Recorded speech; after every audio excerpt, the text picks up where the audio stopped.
The worst hitter of all time is a borderline Hall of Famer. No, seriously.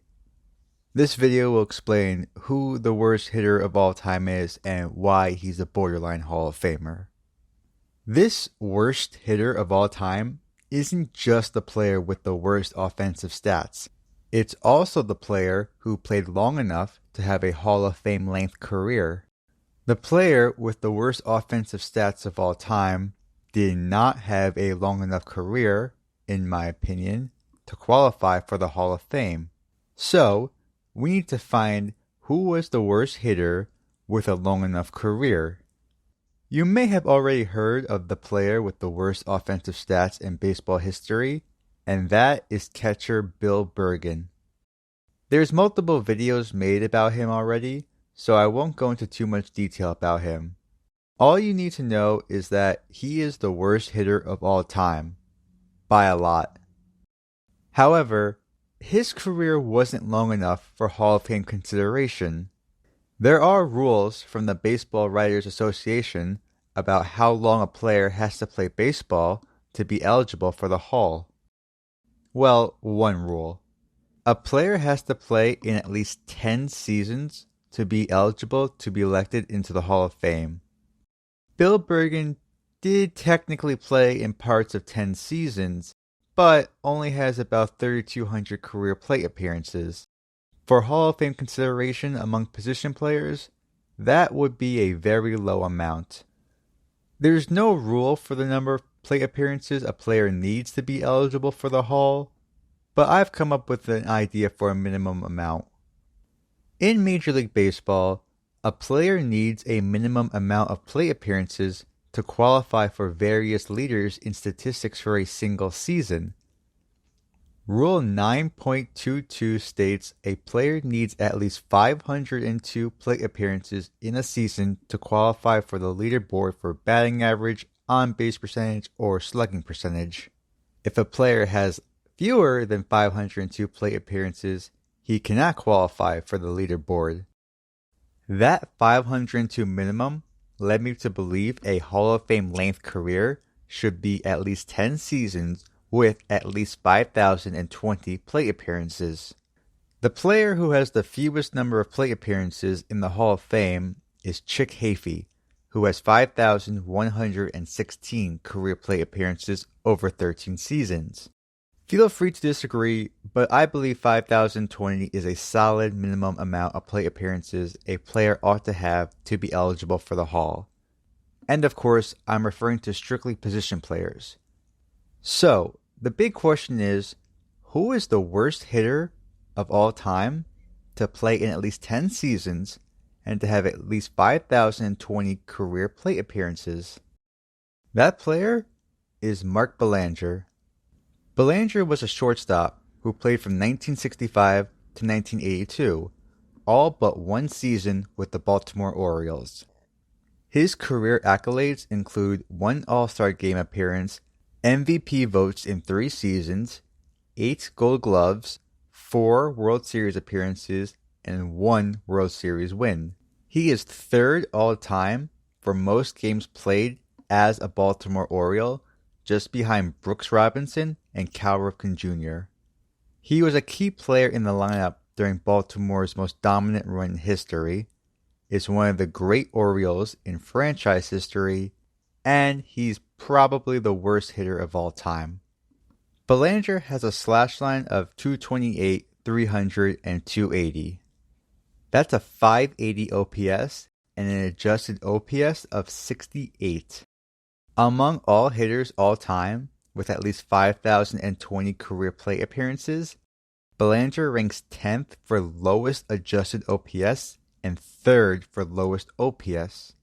There is only one player in history with both a lower on-base percentage and a lower slugging percentage than Belanger to play in at least 5,020 career plate appearances. It was a shortstop who played his entire career during the dead ball era. Belanger also ranks 2nd for lowest batting average, and since the dead ball era, Belanger ranks near the bottom in basically every offensive category.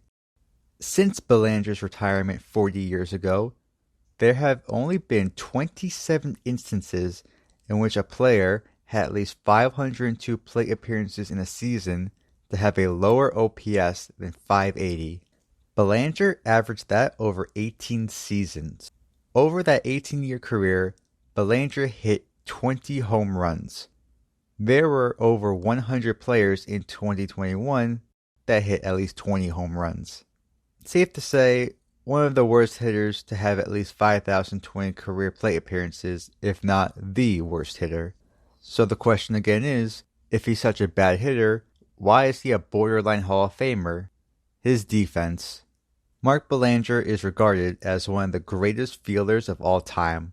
His accomplishments on the field as a shortstop are endless.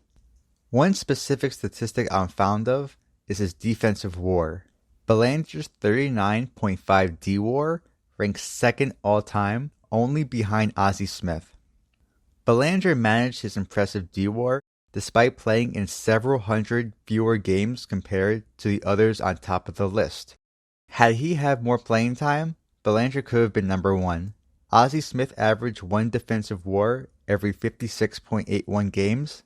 Belanger averaged one defensive WAR every 49.9 games. In addition to his impressive defense WAR, Belanger is also second all-time in fielding runs, fourth all-time in defensive runs above average, third all-time in total zone, second all-time in total runs, and third all-time in range factor per 9 innings as a shortstop. Those are all fancy ways to say Belanger was one of the greatest fielders of all time. It's only fitting how the worst hitter of all time is also the greatest fielder of all time. There's truly no other player like Belanger out there. Yes, there are plenty of terrible hitters that are great fielders, but nobody is quite as extreme as Belanger. Remember, Belanger is in the bottom 10 in both OPS and adjusted OPS among players with at least 5,020 career plate appearances, yet he amassed a career WAR of 41. There is no other player with similar batting statistics that was as good defensively as Mark. The closest player in comparison to Belanger is Omar Visquel. They have similar amounts of WAR, but Visquel was the far better hitter. While he may be the better hitter, Belanger is the clear better fielder. Belanger put up better fielding statistics despite playing in almost 1,000 fewer games than Visquel. There was never a player like Belanger before, and there may never be one again. How do you rank the possible greatest fielder of all time if he's also the worst hitter of all time? Is Mark Belanger a Hall of Famer? On his first season eligible, Belanger received 3.7% of the votes and fell off the ballot following that 1 year.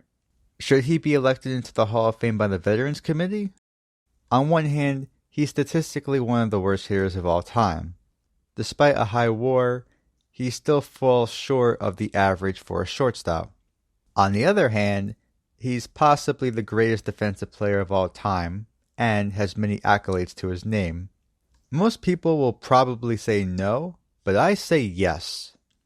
Baseball might be offense-oriented on a per-player basis, but how could you leave out perhaps the greatest defensive player of all time?